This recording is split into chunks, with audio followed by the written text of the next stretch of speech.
യേശുവേ നന്ദി, യേശുവേ സ്തുതി. ഈശോയിൽ സ്നേഹമുള്ളവരെ, തിരുവചനത്തിന്റെ മുൻപിലേക്ക് നമ്മൾ ഒരിക്കൽ കൂടി വരികയാണ്. വചനത്തിലൂടെ കർത്താവ് നമ്മെ പ്രകാശിപ്പിക്കാൻ, നമ്മുടെ ജീവിതത്തിൽ നാം ചോദിക്കുന്ന പല ചോദ്യങ്ങൾക്കും കർത്താവ് വ്യക്തവും കൃത്യവുമായി ഉത്തരം നൽകുന്ന ഒരു സമയമാണ് ഓരോ വചന ശുശ്രൂഷയുടെയും സമയം. കർത്താവിന് നമ്മോട് ചിലത് പറയാനുണ്ട്. അത് കേൾക്കാൻ വേണ്ടി ആഗ്രഹിച്ചാണ് നാം തിരുവചനത്തിന് മുൻപിൽ ആയിരിക്കേണ്ടത്. ദൈവവചനം തുറക്കുമ്പോഴും ദൈവവചനം കേൾക്കുമ്പോഴും നമ്മുടെ മനസ്സുകളിലേക്ക്, നമ്മുടെ ആത്മാവിലേക്ക് ദൈവത്തിന്റെ സ്വരം കടന്നു വരിക. ഈ സ്വരത്തിന് വേണ്ടി നാം കാതോർക്കുമ്പോൾ പരിശുദ്ധാത്മാവ് നമ്മുടെ ജീവിതത്തെ പൂർണ്ണമായും വിശുദ്ധീകരിക്കാൻ ആഗ്രഹിക്കണം. കാരണം വചനം വിതയ്ക്കപ്പെടേണ്ട നമ്മുടെ ഹൃദയമാകുന്ന വയലുകള് വിശുദ്ധീകരിക്കുന്ന അഗ്നിയാണ് പരിശുദ്ധാത്മാവ്. യെശയ്യാ പ്രവചനം 10-ാം അധ്യായം 17-ാം തിരുവചനത്തിൽ നമ്മളിങ്ങനെ വായിക്കും: ഇസ്രായേലിന്റെ പ്രകാശം അഗ്നിയായും അവന്റെ പരിശുദ്ധൻ ഒരു ജ്വാലയായും മാറും. അത് ജ്വലിച്ച് ഒറ്റ ദിവസം കൊണ്ട് അവന്റെ മുള്ളുകളും മുൾച്ചെടികളും ദഹിപ്പിച്ചു കളയും. വചനത്തെ ഞെരുക്കുന്ന, ജീവിതത്തിന്റെ മുള്ളുകളും മുൾച്ചെടികളും ദഹിച്ച് ചാമ്പലാക്കുന്ന അഗ്നിയായി പരിശുദ്ധാത്മാവ് നമ്മിൽ നിറയാൻ ആഗ്രഹിക്കാം. നമുക്കൊന്ന് കരങ്ങളെ യാചനാരൂപത്തിൽ പിടിക്കാം, കണ്ണുകൾ അടയ്ക്കാം. ആത്മാവിന്റെ അഭിഷേകത്തിന് വേണ്ടി ആഗ്രഹിച്ചുകൊണ്ട് ഒരല്പസമയം നമുക്കൊന്ന് സ്തുതിച്ച് പ്രാർത്ഥിച്ച് പാടി ദൈവത്തെ ആരാധിക്കാം. ഹല്ലേലൂയ, ഹല്ലേലൂയ, ഹല്ലേലൂയ, ഹല്ലേലൂയ. യേശുവേ ആരാധന, ആരാധന, ആരാധന, ആരാധന, ആരാധന, ആരാധന, ആരാധന. ഹല്ലേലൂയ, ഹല്ലേലൂയ, ഹല്ലേലൂയ, ഹല്ലേലൂയ, ഹല്ലേലൂയ, ഹല്ലേലൂയ, ഹല്ലേലൂയ, ഹല്ലേലൂയ. പരിശുദ്ധാത്മാവേ സ്തുതിക്കുന്നു. ആരാധന, ആരാധന, ആരാധന, ആരാധന, ആരാധന, ആരാധന, ആരാധന.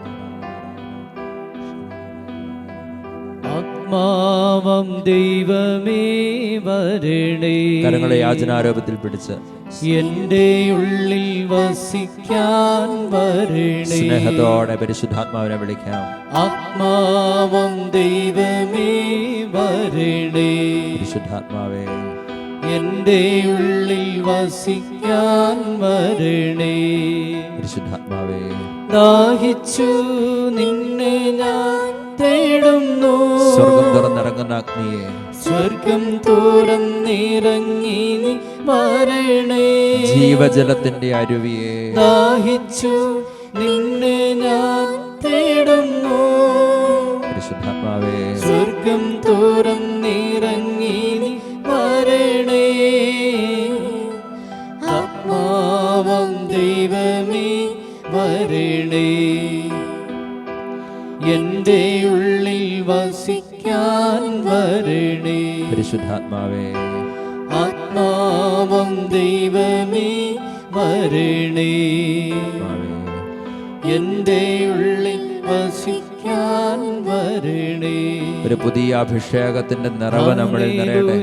ഹല്ലേലൂയ, ഹല്ലേലൂയ, ഹല്ലേലൂയ. പരിശുദ്ധാത്മാവേ ഉന്നത ശക്തിയേ, ഹല്ലേലൂയ, ഹല്ലേലൂയ. എല്ലാം മറന്ന ആത്മാവിനാൽ നിറഞ്ഞ് ഹല്ലേലൂയ, ഹല്ലേലൂയ, ഹല്ലേലൂയ. പരിശുദ്ധാത്മാവേ ഹല്ലേലൂയ, ഹല്ലേലൂയ, ഹല്ലേലൂയ. സ്വതന്ത്രമായിട്ട് കർത്താവിനെ സ്തുതിക്കാം. ഹല്ലേലൂയ, ഹല്ലേലൂയ, ഹല്ലേലൂയ, ഹല്ലേലൂയ, ഹല്ലേലൂയ, ഹല്ലേലൂയ, ഹല്ലേലൂയ.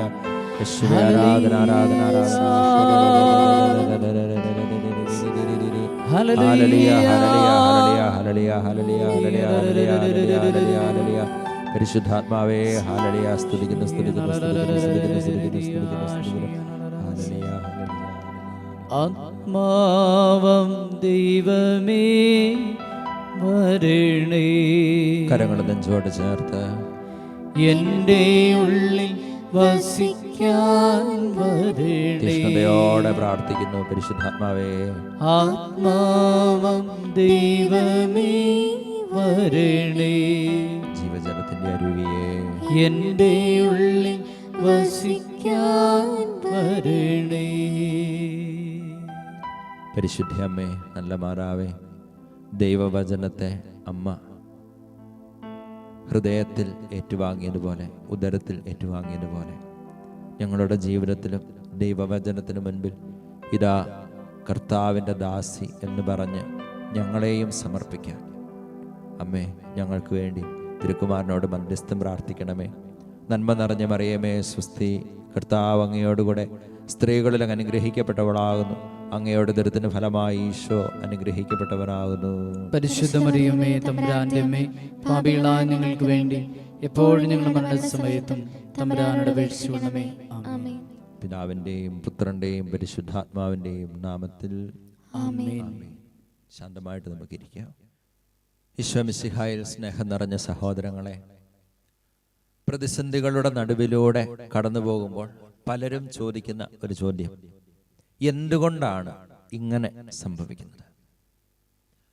നമ്മുടെ ജീവിതത്തിൽ നമ്മൾ അഭിമുഖീകരിക്കുന്ന ഓരോ പ്രശ്നങ്ങളുടെയും മധ്യേ നമ്മൾ സ്വയം ചോദിക്കുന്ന ചോദ്യവും ഒരുപക്ഷെ മറ്റുള്ളവരോട് ചോദിക്കുന്നതുമായ ഒരു ചോദ്യമാണ്, എന്തുകൊണ്ടാണ് ഇങ്ങനെ സംഭവിക്കുന്നത്? സഹോദരങ്ങളെ, ജീവിത പ്രതിസന്ധികളുടെ മധ്യേ ഈ ചോദ്യത്തിന് നമ്മൾ ആദ്യം ഉത്തരം തിരയേണ്ടത് നമ്മുടെ ജീവിതത്തിൽ ദൈവത്തോടുള്ള ബന്ധത്തിൽ നമുക്ക് വന്ന പരാജയങ്ങൾ എന്തെന്ന് കണ്ടുപിടിക്കാനാണ്. കാരണം മനുഷ്യജീവിതം സമ്പത്ത് കൊണ്ടല്ല ധന്യമാകുന്നത് എന്ന് ഈശോ പറഞ്ഞു വെച്ചു. അങ്ങനെയെങ്കിൽ മനുഷ്യജീവിതം ധന്യമാകുന്നത് എന്തുകൊണ്ടാണ്? ഓർക്കുക, അത് ദൈവത്തോടുള്ള ആത്മബന്ധത്തിലൂടെയാണ്. മനുഷ്യജീവിതം ധന്യമാകുന്നത് ദൈവത്തോടുള്ള ആത്മബന്ധത്തിലൂടെയാണ്, ദൈവത്തോടുള്ള സഹവാസത്തിലൂടെയാണ്. അതുകൊണ്ട് ജീവിതത്തിന്റെ പല പ്രതിസന്ധികളുടെ അടിസ്ഥാന കാരണം അന്വേഷിച്ചു പോയാൽ അത് എത്തി നിൽക്കുന്നത് ദൈവത്തോടുള്ള ബന്ധത്തിൽ വന്ന തകർച്ചയിലാണ്. ഉൽപ്പത്തി പുസ്തകം 1-ാം അധ്യായം 11-ാം തിരുവചനത്തിൽ നമ്മളിങ്ങനെ വായിക്കും, ദൈവം അരുളി ചെയ്തു, ഭൂമി എല്ലാത്തരം ഹരിത സസ്യങ്ങളും ധാന്യച്ചെടികളും വിത്തുൾക്കൊള്ളുന്ന ഫലങ്ങൾ കായ്ക്കുന്ന വൃക്ഷങ്ങളും മുളപ്പിക്കട്ടെ. അങ്ങനെ സംഭവിച്ചു. ശ്രദ്ധിക്കാം, ഭൂമി വൃക്ഷങ്ങൾ പുറപ്പെടുവിക്കട്ടെ. വീണ്ടും ഉൽപ്പത്തി പുസ്തകം 1-ാം അധ്യായം 20-ാം തിരുവചനത്തിൽ നമ്മളിങ്ങനെ വായിക്കും, ദൈവം വീണ്ടും അരുളി ചെയ്തു, വെള്ളം ജീവജാലങ്ങളെ പുറപ്പെടുവിക്കട്ടെ. എങ്ങനെ? വെള്ളം ജീവജാലങ്ങൾ. വീണ്ടും 1-ാം അധ്യായം 26-ാം തിരുവചനത്തിൽ നമ്മളിങ്ങനെ വായിക്കും, ദൈവം വീണ്ടും അരുളി ചെയ്തു, നമുക്ക് നമ്മുടെ ഛായയിലും സാദൃശ്യത്തിലും മനുഷ്യനെ സൃഷ്ടിക്കാം. ദൈവം മനുഷ്യൻ. 1-ാം അധ്യായം 11-ാം തിരുവചനത്തിൽ ഒരു കണക്ഷൻ കർത്താവ് കാണിക്കുകയാണ്, ഭൂമി വൃക്ഷങ്ങൾ. 20-ാമത്തെ വാക്യത്തിൽ മറ്റൊരു കണക്ഷൻ കർത്താവ് പറയുകയാണ്, വെള്ളം ജീവജാലങ്ങൾ. അങ്ങനെയെങ്കിൽ മനുഷ്യനെ ദൈവം ബന്ധിപ്പിച്ചിരിക്കുന്നത് ആരുമായിട്ടാണ്? 26-ാം വാക്യം പറയുകയാണ്, നമുക്ക് നമ്മുടെ ഛായയിലും സാദൃശ്യത്തിലും. ദൈവം മനുഷ്യൻ. അങ്ങനെയെങ്കിൽ ഭൂമിയിൽ നിന്ന്, മണ്ണിൽ നിന്ന് ഒരു വൃക്ഷം മുറിക്കപ്പെട്ടു കഴിഞ്ഞാൽ, ആ ബന്ധം അറ്റുകഴിഞ്ഞാൽ ആ വൃക്ഷത്തിന് നിലനിൽപ്പില്ലാത്തതുപോലെ, വെള്ളം കിട്ടാതായാൽ ജീവജാലങ്ങളുടെ നിലനിൽപ്പ് തന്നെ അപകടത്തിലാകുന്നത് പോലെ, ദൈവത്തോടുള്ള ബന്ധം തകർന്നാൽ മനുഷ്യ, നിനക്ക് പിന്നെ നിലനിൽപ്പില്ല, അസ്തിത്വമില്ല. അതുകൊണ്ട് നമ്മുടെ ആത്മാവിൽ നാം ഏറ്റവും അധികം ആഗ്രഹിക്കുന്നതും നാം തേടുന്നതും ദൈവത്തെയാണ് എന്ന യാഥാർത്ഥ്യത്തിലേക്ക് നമ്മൾ കണ്ണു തുറക്കണം.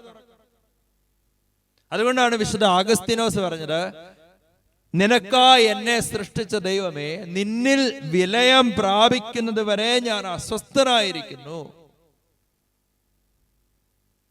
സഹോദരങ്ങളെ, ഈ സഹവാസ അനുഭവത്തിന് വേണ്ടി നമ്മൾ ദാഹത്തോടെ പ്രാർത്ഥിക്കുകയും നിരന്തരം ആഗ്രഹിക്കുകയും പരിശ്രമിക്കുകയും ചെയ്യണം. അപ്പോൾ ഈ ബന്ധം നഷ്ടപ്പെട്ടാൽ നമുക്ക് എന്ത് സംഭവിക്കും? ഈ ബന്ധം നഷ്ടപ്പെട്ടാൽ ബാക്കി എല്ലാ കാര്യങ്ങളും അവതാളത്തിലാകും. ദൈവത്തോടുള്ള ബന്ധത്തിന്റെ തകർച്ച നമ്മുടെ ഈ ഭൂമിയിലെ ജീവിതത്തെ പരിപൂർണമായിട്ടും താറുമാറാക്കി കളയുമെന്ന് നമ്മൾ ഓർക്കണം. ഉദാഹരണം പറയാം. മനുഷ്യന് 3 തലങ്ങളുണ്ട്: ആത്മാവും, മനസ്സും, ശരീരവും. ഈ ആത്മാവിൽ ദൈവത്തോടുള്ള ബന്ധത്തിൽ വിള്ളൽ വീണാൽ, ഒരു മത്സ്യത്തെ വെള്ളത്തിൽ നിന്ന് പിടിച്ച് കരക്കിടുന്നത് പോലെ ഈ ആത്മാവ് പെടയാൻ തുടങ്ങും. ഉള്ളിന്റെ ഉള്ളിൽ ഒരു പെടച്ചിൽ അനുഭവപ്പെടും. ആത്മാവ് അസ്വസ്ഥമാകുക. ആ അസ്വസ്ഥത സ്വാഭാവികമായിട്ടും എങ്ങോട്ട് പടരും? മനസ്സിലേക്ക് പടരും. അതുകൊണ്ടാണ് ഓർത്ത് നോക്കിക്കൊള്ളുക, ഒരു പ്രലോഭനത്തിൽ നമ്മൾ വീണു എന്ന് കരുതുക, ഒരു പാപം ചെയ്യാൻ ഇടയായി എന്ന് കരുതുക. പെട്ടെന്ന് നമ്മുടെ മനസ്സിൽ വരുന്ന ചിന്ത എന്താ? വേണ്ടായിരുന്നു, കഷ്ടമായിപ്പോയി, വേണ്ടായിരുന്നു. ആത്മാവിന്റെ പിടച്ചിലാണത്. അത് മനസ്സിലേക്ക് അസ്വസ്ഥതയായിട്ട് പടരുകയാണ്. അത് ശരീരത്തെയും ബാധിക്കാൻ തുടങ്ങുക. ശ്രദ്ധിക്കണം, ആത്മാവിൽ ദൈവത്തോടുള്ള ബന്ധത്തിൽ വന്ന തകർച്ച നമ്മുടെ ജീവിതത്തെ ആകെ മൊത്തം താറുമാറാക്കാൻ തുടങ്ങുകയാണ്. അതുകൊണ്ടാണ് നമ്മൾ വചനത്തിൽ കാണും, ആദവും ഹവ്വായും പാപം ചെയ്തു, ദൈവം തിന്നരുതെന്ന് പറഞ്ഞ പഴം അവർ തിന്നു. ദൈവം പതിവ് പോലെ നടക്കാനിറങ്ങി, ഉലാത്താനിറങ്ങി. വെയിലാറിയപ്പോൾ ദൈവം ഉലാത്താനിറങ്ങി. പക്ഷേ സാധാരണ ദൈവത്തോട് കൂടെ നടന്നിരുന്ന ഈ ആദവും ഹവ്വായും മാറി മരങ്ങൾക്ക് പിന്നിൽ ഒളിച്ചു നിന്നു. എന്താണ് അതിന്റെ അർത്ഥം? ദൈവത്തോടുള്ള ബന്ധം തകർന്നതിന്റെ ഒരടയാളമാണ്, സൂചനയാണ് വചനം നമ്മുടെ മുമ്പിൽ അവതരിപ്പിക്കുക. ദൈവം അവരെ വിളിക്കുകയാണ്, നീ എവിടെയാ ആദം, നീ എവിടെയാ? അപ്പോൾ ആദം പറഞ്ഞു, കർത്താവേ, ഞാൻ നഗ്നനാണ്, അതുകൊണ്ട് എനിക്ക് അങ്ങയുടെ മുമ്പിൽ വരാൻ പറ്റുന്നില്ല. ഉടനെ ദൈവം ചോദിച്ചു, നീ നഗ്നനാണെന്ന് നിന്നോട് ആര് പറഞ്ഞു? ഞാൻ തിന്നരുതെന്ന് പറഞ്ഞ പഴം നീ തിന്നോ? ബന്ധം തകർന്നതിന്റെ കാരണം എന്താ? എന്റെ കൽപ്പനയ്ക്ക് വിരുദ്ധമായി നീ പ്രവർത്തിച്ചോ? ദൈവത്തിന്റെ ചോദ്യം പറ. സ്വാഭാവികമായി ഈ ആദം ഉടനെ ഉത്തരം പറയുകയാണ്, നീ എനിക്ക് കൂട്ടിന് തന്ന സ്ത്രീ എന്നെ ചതിച്ചു. ഓർക്കണം, ദൈവം ആദത്തെ സൃഷ്ടിച്ചു. തുടർന്ന് കർത്താവ് തന്നെ പറയുകയാണ്, മനുഷ്യൻ ഏകനായിരിക്കുന്നത് നന്നല്ല, അതുകൊണ്ട് ഞാൻ അവന് ചേർന്ന ഇണയെ നൽകും. അവന്റെ വാരിയല്ലുകളിൽ ഒന്നെടുത്ത് ഹവ്വായെ സൃഷ്ടിച്ചു. പിറ്റേ ദിവസം ഈ ഹവ്വായെ ആദത്തിന്റെ മുൻപിൽ കൊണ്ടുവന്നു. ആദം പറയുകയാണ്, ഒടുവിലിതാ എന്റെ അസ്ഥിയിൽ നിന്നുള്ള അസ്ഥിയും മാംസത്തിൽ നിന്നുള്ള മാംസവും. ഒരു കൂട്ടായ്മയുടെ അനുഭവത്തിൽ ജീവിച്ച ആദവും ഹവ്വായും. പക്ഷേ പാപം ചെയ്തു കഴിഞ്ഞപ്പോൾ ദൈവം ചോദിച്ചു, ആദം, ഞാൻ തിന്നരുതെന്ന് പറഞ്ഞ പഴം നീ തിന്നോ? ഉടനെ ആദത്തിന്റെ ഉത്തരം, നീ എനിക്ക് കൂട്ടിന് തന്ന സ്ത്രീ. തൊട്ടു മുൻപ് വരെ എന്റെ അസ്ഥിയുടെ അസ്ഥിയും മാംസത്തിന്റെ മാംസവും എന്ന് പറഞ്ഞിരുന്ന ആദം ഇപ്പോൾ പറയുകയാണ്, നീ എനിക്ക് കൂട്ടിന് തന്ന സ്ത്രീ. ഒരുപക്ഷെ ദൈവം ചോദിച്ചിട്ടുണ്ടാകും, ആദം, അങ്ങനെയെങ്കിൽ ഇവള് നിന്റെ ആരാ? ആദത്തിന്റെ ഉത്തരം എന്തായിരിക്കും? ഇവളെന്റെ ആരുമല്ല, ഇവളെന്റെ ആരുമല്ല. നോക്ക്, ദൈവത്തോടുള്ള ബന്ധം തകർന്നപ്പോൾ സഹജരോടുള്ള ബന്ധവും അവിടെ തകർക്കപ്പെടുകയാണ്. ഇവളെന്റെ ആരുമല്ല. സ്വാഭാവികമായിട്ടും ഹവ്വ ചിന്തിക്കും, അല്ലേലും എനിക്കാരുമില്ല, അല്ലേലും എനിക്കാരുമില്ല, എന്നെ മനസ്സിലാക്കാൻ ആരുമില്ല, എന്നെ സ്നേഹിക്കാൻ ആരുമില്ല, എന്റെ കൂടെ നിൽക്കാൻ ആരുമില്ല. ഓർക്കണം, മനുഷ്യൻ ഏകനായിരിക്കുന്നത് നന്നല്ല എന്ന് പറഞ്ഞ് കൂട്ടായ്മയിൽ അവരെ സൃഷ്ടിച്ച ദൈവം പാപം ചെയ്തപ്പോൾ ഈ മനുഷ്യൻ വീണ്ടും ഏകരായി മാറുകയാണ്. ഓരോരുത്തരും അവനവന്റെ വഴിയിലേക്ക് മാറുകയാണ്, മനസ്സുകൊണ്ട് അകന്നു പോവുകയാണ്. പ്രിയപ്പെട്ട സഹോദരങ്ങളെ, കുടുംബത്തിൽ ബന്ധങ്ങൾ തകരുന്നെങ്കിൽ, സഹോദരങ്ങൾ തമ്മിലുള്ള ബന്ധങ്ങൾ തകരുന്നെങ്കിൽ അടിസ്ഥാന കാരണം ഓർത്തോളുക, അത് നിന്റെ ഉള്ളിൽ നിന്റെ ദൈവത്തോടുള്ള ബന്ധത്തിൽ വന്ന വിള്ളലാണ് അതിന് കാരണം. ഇവര് പരസ്പരമാകുന്നു, ദൈവത്തിൽ നിന്നാകുന്നു, പരസ്പരമാകുന്നു. സ്വാഭാവികമായിട്ട് എന്ത് സംഭവിക്കുന്നു? പ്രകൃതിയിലേക്ക് ഈ അസ്വസ്ഥത അല്ലെങ്കിൽ ഈ വിഭജനത്തിന്റെ അരൂപി കടന്നു ചെല്ലുകയാണ്. ഓർക്കണം, വീട്ടിൽ അപ്പനും അമ്മയും പരസ്പരം വഴക്ക് കൂടിയാൽ മക്കളുടെ മുഖത്ത് അത് പ്രതിഫലിക്കാൻ തുടങ്ങും, ഇല്ലേ? എന്നതുപോലെ തന്നെ മനുഷ്യൻ പരസ്പരം അകലാൻ തുടങ്ങിയപ്പോൾ പ്രകൃതിയിൽ അതിന്റെ പ്രതിഫലനങ്ങൾ ആരംഭിക്കുകയാണ്. എന്ന് പറഞ്ഞാൽ, ഒരു വെള്ളത്തിൽ ശാന്തമായി കിടക്കുന്ന ഒരു ജലാശയത്തിൽ ഒരു കല്ല് പരിച്ചാൽ അതിന്റെ ഓളങ്ങൾ എങ്ങനെ പടരുവോ അതുപോലെ ദൈവത്തിൽ നിന്ന് മനുഷ്യനകന്നപ്പോൾ അതിന്റെ തിക്തഫലങ്ങൾ ഈ പ്രപഞ്ചം മുഴുവനിലും അലയടിക്കുകയാണ് എൻ്റെ സഹോദരങ്ങളെ. അതുകൊണ്ട് നമ്മൾ ഓർത്തിരിക്കേണ്ട ഒരു കാര്യം, പ്രശ്നങ്ങൾ പരിഹരിക്കപ്പെടണോ, എല്ലാം വീണ്ടും പുനഃക്രമീകരിക്കപ്പെടണോ, ഒറ്റ വഴിയേ ഉള്ളൂ. ദൈവത്തോടുള്ള നമ്മുടെ ബന്ധം പുനഃസ്ഥാപിക്കണം, ദൈവത്തോടുള്ള കണക്ഷൻ ശരിയാകണം. അവിടെ ബാക്കിയെല്ലാം ക്രമീകരിക്കപ്പെടും. മനസ്സുകൊണ്ട് തകർന്ന അവസ്ഥയിലായിരിക്കാം നമ്മൾ, ഭൗതികമായും ശാരീരികമായും ഒക്കെ നമ്മൾ തകർക്കപ്പെട്ട അവസ്ഥയിലായിരിക്കാം, പ്രതിസന്ധികളിലൂടെ ആയിരിക്കും കടന്നു പോകുന്നത്. ഓർക്കുക, ദൈവത്തോടുള്ള ബന്ധം ശരിയായാൽ ബാക്കി എല്ലാ കാര്യങ്ങളും ക്രമീകരിക്കപ്പെടാൻ തുടങ്ങും. ഈശോ മിശിഹ മനുഷ്യാവതാരം ചെയ്ത് സ്വർഗം വിട്ട് ഭൂമിയിലേക്ക് ഇറങ്ങിയെങ്കിൽ അത് എന്തിനു വേണ്ടിയാ? പ്രവചനം എന്താണ്? ദൈവം നമ്മോട് കൂടെ എന്ന അർത്ഥമുള്ള എമ്മാനുവേൽ എന്നവൻ വിളിക്കപ്പെടും. സഹവാസത്തിന് വേണ്ടിയാണ് കർത്താവ് സ്വർഗം വിട്ട് ഭൂമിയിൽ ഇറങ്ങിയത്, മനുഷ്യനായി നമ്മുടെ ഇടയിൽ വസിച്ചത്. വചനം മാംസമായി നമ്മുടെ ഇടയിൽ വസിച്ചു, അവന്റെ മഹത്വം നമ്മൾ ദർശിച്ചു. വിശുദ്ധ മത്തായി സുവിശേഷം 28-ാം അധ്യായം 21-ാം തിരുവചനത്തിൽ നമ്മൾ വായിക്കുന്നത് എന്താ? യുഗാന്തം വരെ എന്നും ഞാൻ നിങ്ങളുടെ കൂടെയുണ്ടായിരിക്കും. കൂടെ വസിക്കുന്ന കർത്താവിനെ മറന്നു പോകാതിരിക്കുക, തള്ളിക്കളയാതിരിക്കുക എന്നതാണ് പ്രധാനം. കർത്താവിനെ ജീവിതത്തിൽ നിന്ന് പുറത്തു നിർത്തിയിട്ട് ജീവിതത്തിൽ കഷ്ടതകൾ വന്നു അല്ലെങ്കിൽ തകർച്ച വന്നു എന്ന് പരാതി പറഞ്ഞിട്ട് എന്ത് പ്രയോജനം? സഹവാസത്തിലേക്ക് കർത്താവ് നമ്മെ വിളിക്കുക. മനുഷ്യജീവിതം സമ്പത്ത് കൊണ്ടല്ല, ദൈവത്തോടുള്ള സഹവാസം കൊണ്ടാണ് ധന്യമാകുന്നത് എന്ന് ഹൃദയത്തിൽ ആഴത്തിൽ എഴുതിയിടാൻ നമുക്ക് സാധിക്കട്ടെ. സ്നേഹത്തോടെ ദിവികാരുണീശ്വയെ സ്വീകരിക്കാം.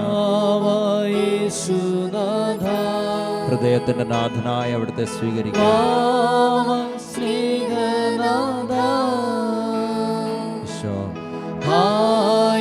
ഹൃദയം തേടിയിടും സ്നേഹമേ നീ,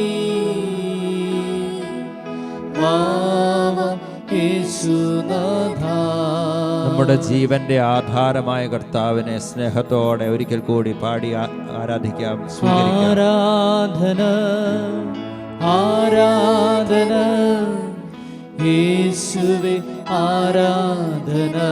കരങ്ങളെ യാചനാരൂപത്തിൽ പിടിച്ചുകൊണ്ട് ആരാധന സ്നേഹത്തോടെ ആരാധന യേശുവേ ആരാധന. പരിശുദ്ധി അമ്മയോട് സകല വിശുദ്ധരോടും ചേർന്ന് ദിവികാരുണീശ്വയെ ആരാധിക്കുന്നു. ആരാധന യേശുവേ ആരാധന. തിരുസഭ മുഴുവനോടും ചേർന്ന് ആരാധിക്കുന്നു. ആരാധന ആരാധന യേശുവേ ആരാധന. സ്തുതിയുടെ സിംഹാസനത്തിൽ വാഴുന്ന കർത്താവിനെ സ്വതന്ത്രമായി നമുക്ക് സ്തുതിച്ചാരാധിക്കാം. ഹല്ലേലൂയ, ഹല്ലേലൂയ, ഹല്ലേലൂയ, ഹല്ലേലൂയ. യേശുവേ ആരാധന. ഹല്ലേലൂയ, ഹല്ലേലൂയ, ഹല്ലേലൂയ, ഹല്ലേലൂയ, ഹല്ലേലൂയ, ഹല്ലേലൂയ. യേശുവേ ആരാധന, ആരാധന, ആരാധന, ആരാധന. ഹല്ലേലൂയ, ഹല്ലേലൂയ, ഹല്ലേലൂയ, ഹല്ലേലൂയ, ഹല്ലേലൂയ. യേശുവേ ആരാധന. ഹല്ലേലൂയ, ഹല്ലേലൂയ, ഹല്ലേലൂയ, ഹല്ലേലൂയ, ഹല്ലേലൂയ. യേശുവേ ആരാധന, ആരാധന. ഹല്ലേലൂയ, ഹല്ലേലൂയ, ഹല്ലേലൂയ. യേശുവേ ആരാധന, ആരാധന. പരിശുദ്ധ പരമമാ ദിവ്യകാരുണ്യമേ, എന്നുമെന്നും അങ്ങേക്കാരാധന. ദിവ്യകാരുണ്യ ഈശോയുടെ മുൻപിൽ നമ്മളായിരിക്കുമ്പോൾ പരിപൂർണമായി നമ്മെ ഈശോയുടെ കരങ്ങളിലേക്ക് കൊടുക്കാം. ജീവിതത്തിൽ നാം ചോദിക്കുന്ന എല്ലാ ചോദ്യങ്ങൾക്കുമുള്ള ഉത്തരമാണ് കർത്താവ്. പത്രോസ്ലീഹ ഈശോയോട് പറഞ്ഞു, കർത്താവേ, ഞങ്ങൾ ആരുടെ അടുക്കിലേക്ക് പോകും? നിത്യജീവന്റെ വചനങ്ങൾ നിന്റെ പക്കലുണ്ട്. ദൈവം കൂടെ വസിക്കുന്ന അനുഭവമാണ് അവിടുത്തെ മനുഷ്യാവതാരം. ഇപ്പോൾ ദിവ്യകാരുണ്യമായി അവിടുന്ന് നമ്മുടെ കൂടെ വസിക്കുന്നു. യുഗാന്തം വരെ എന്നും ഞാൻ നിങ്ങളോട് കൂടെ ഉണ്ടായിരിക്കുമെന്ന തൻ്റെ വാഗ്ദാനം തിരുസഭയിൽ ഈ ദിവ്യകാരുണ്യത്തിൽ അവിടുന്ന് പൂർത്തിയാക്കുകയാണ്. നമ്മുടെ ഹൃദയത്തിൽ അവിടുന്ന് വസിക്കുന്നു. നമ്മുടെ ജീവിതത്തിൽ അവിടുന്ന് മഹത്വത്തോടെ വന്നു വാഴുന്നു. നന്ദി പറഞ്ഞ് ദൈവത്തെ ആരാധിക്കാം. പൂർണ്ണമായിട്ടും കർത്താവിൻ്റെ കരങ്ങളിലേക്ക് നമ്മളെ വിട്ടുകൊടുക്കാം. എല്ലാ പ്രശ്നങ്ങളുടെയും പരിഹാരം തേടേണ്ടത് ഈ ദിവ്യകാരുണ്യത്തിലാണ് എന്ന സത്യം തിരിച്ചറിഞ്ഞ് അവിടുത്തെ ആരാധിക്കാം. ദൈവത്തോടുള്ള ആത്മബന്ധമാണ് മനുഷ്യ ജീവിതത്തെ ധന്യമാക്കുന്നത് എന്ന തിരിച്ചറിവ് നമ്മുടെ ഹൃദയത്തിൽ ആഴപ്പെടാൻ ദിവ്യകാരുണ്യ ഈശോയുടെ തിരുമുഖം നോക്കി അവിടുത്തെ കൃപാവരത്തിൻ്റെ അഭിഷേകത്തെ നമുക്ക് നമ്മുടെ ജീവിതത്തിലേക്ക് സ്വീകരിക്കാം. ദൈവത്തോടുള്ള ബന്ധം ആഴപ്പെട്ടാൽ, ദൈവത്തോടുള്ള ബന്ധത്തിലെ വീഴ്ചകൾ പരിഹരിക്കപ്പെട്ടാൽ ബാക്കിയെല്ലാം ക്രമീകരിക്കപ്പെടും. ഞാനാണ് ജീവന്റെ അപ്പം. എൻ്റെ അടുക്കൽ വരുന്നവൻ ഒരിക്കലും വിശക്കുകയില്ല. എന്നിൽ വിശ്വസിക്കുന്നവന് ഒരിക്കലും ദാഹിക്കുകയുമില്ല. ഈ അഭിഷേകത്തിന് വേണ്ടി ദാഹത്തോടെ നമുക്ക് പ്രാർത്ഥിക്കാം. പരിപൂർണമായിട്ടും കർത്താവിൻ്റെ കരങ്ങളിലേക്ക് നമ്മളെ വിട്ടുകൊടുത്തുകൊണ്ട് സമർപ്പിച്ചുകൊണ്ട് നമ്മുടെ ജീവിതത്തിൻ്റെ എല്ലാ പ്രശ്നങ്ങളെയും പ്രതിസന്ധികളെയും ഈശോയുടെ മുമ്പിൽ അടിയറ വെച്ചുകൊണ്ട് നമുക്ക് ഈ നിമിഷങ്ങളിൽ പ്രാർത്ഥിക്കാം. കൂടെ വസിക്കുന്ന നാഥാ, ഈശോ കൂട്ടിനിരിക്കുന്ന നാഥാ, ഈശോ ദിവ്യകാരുണ്യമേ, കൂടെ വസിക്കുന്ന നാഥാ, കർത്താവേ, കൂട്ടിനിരിക്കുന്ന നാഥാ, ഒരിക്കലും പിരിയാതെ ഞങ്ങളെ സ്നേഹിക്കുന്ന കർത്താവേ, ആരാധന ആരാധന എന്നെന്നും ആരാധന. അങ്ങേ ആരാധിക്കുന്നു, സ്നേഹിക്കുന്നു, അങ്ങേക്ക് നന്ദി പറയുന്നു. ആരാധന ആരാധന എന്നെന്നും ആരാധന. കർത്താവേ, അങ്ങേ തിരുമുമ്പിലേക്ക് ഞങ്ങളെ സമ്പൂർണ്ണമായിട്ട് സമർപ്പിച്ചുകൊണ്ട്, ഞങ്ങളുടെ ജീവിതങ്ങളെ സമർപ്പിച്ചുകൊണ്ട്, ഞങ്ങളുടെ നിയോഗങ്ങളെല്ലാം ചേർത്ത് വെച്ചുകൊണ്ട്, ഇന്ന് ഞങ്ങൾ അഭിമുഖീകരിക്കുന്ന എല്ലാ പ്രശ്നങ്ങളെയും പ്രതിസന്ധികളെയും തിരുമുൻപിൽ അടിയറ വെച്ചുകൊണ്ട് കർത്താവെ കൃപ നിറയുവാൻ വേണ്ടി ആഗ്രഹിച്ച് ഒരിക്കൽ കൂടി ഞങ്ങൾ അങ്ങേ സ്തുതിച്ച് പ്രാർത്ഥിക്കുന്നു. ഹല്ലേലൂയ, ഹല്ലേലൂയ, ഹല്ലേലൂയ. യേശുവേ ആരാധന, ആരാധന, ആരാധന, ആരാധന. ഹല്ലേലൂയ, ഹല്ലേലൂയ. എല്ലാ പ്രാർത്ഥനകളെയും, എല്ലാ നിയോഗങ്ങളെയും, എല്ലാ സങ്കടങ്ങളെയും, എല്ലാ ദുഃഖങ്ങളെയും കർത്താവിന്റെ കരങ്ങളിലേക്ക് അടിയറ വെച്ചുകൊണ്ട് അഭിഷേകത്തിന് വേണ്ടി ദാഹിച്ചുകൊണ്ട് പരിപൂർണമായിട്ട് നമ്മെ വിട്ടുകൊടുത്തുകൊണ്ട് ദിവ്യകാരുണ്യീശോയുടെ ആശീർവാദം സ്തുതിച്ച് പ്രാർത്ഥിച്ചുകൊണ്ട് നമുക്ക് സ്വീകരിക്കാം. ഹല്ലേലൂയ, ഹല്ലേലൂയ, ഹല്ലേലൂയ. ഹല്ലേലൂയ, ഹല്ലേലൂയ, ഹല്ലേലൂയ,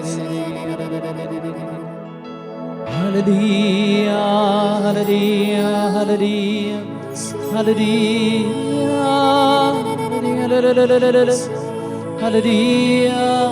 ഹല്ലേലൂയ, ഹല്ലേലൂയ, ഹല്ലേലൂയ, ഹല്ലേലൂയ. കൂടെ വസിക്കുന്ന നാഥാ, കൂട്ടിനിരിക്കുന്ന നാഥാ, ആരാധന ആരാധന എന്നെന്നും ആരാധന.